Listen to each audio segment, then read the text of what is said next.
BB851, turn right, heading 180. Order 14 Papa, turn right 245, report localizer established 27. A couple of times a year, the aviation industry is lucky to have an air show with major players in the industry visiting, announcing orders and future aircraft potentially as well. Currently, there is the 2020 Singapore Air Show, which is ongoing, with the first day now having come to a close already. Albeit with problems surrounding with the coronavirus, it certainly hasn't lived up yet to potentially what some would have expected of an air show. What is a given, almost most definitely, is new concept aircraft being revealed during air shows.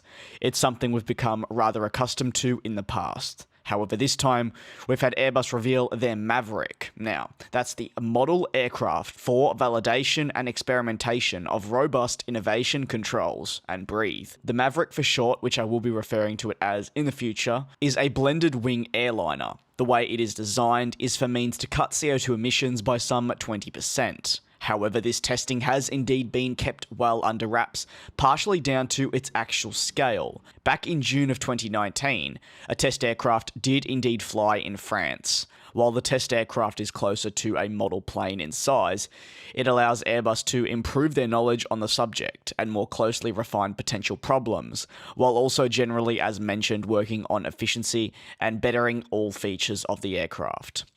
The fly-by-wire technology, which is required to control an aircraft like the Maverick, still needs testing within Airbus, and these flights, albeit on a smaller scale model, can be incredibly helpful to them. The size of the model isn't big. In fact, it's only 2 meters long, or 6.6 feet, while being 3.2 meters wide.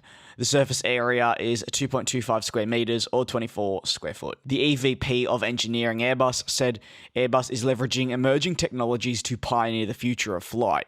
By testing disruptive aircraft configurations, Airbus is able to evaluate the potential as viable future products. Adding, although there is no specific timeline for entry into service, this technological demonstrator could be instrumental in bringing about change in commercial aircraft architectures for an environmentally sustainable future for the aviation industry. While this is very exciting to see, it's not exactly clear what the eventual size of a flying wingtip aircraft will be with Airbus. In addition, what aircraft it would replace and what its seat capacity would be.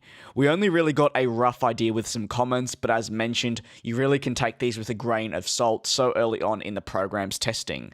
Someone said for the equivalent seat count of a tube and wing aircraft, the footprint of such aircraft is much smaller, indicating maybe potentially at it being for smaller planes. We're going to have to wait and see on that front. It's just way too early to tell. It's no guarantee that in 50 years a plane will look like this. However, the important studying, test flights and knowledge building will all go an incredibly long way in building more efficient jets for the future. It's been definitely a slow start to the Singapore Air Show, hence the whole 4 video a day average when an air show occurs being thrown out the window.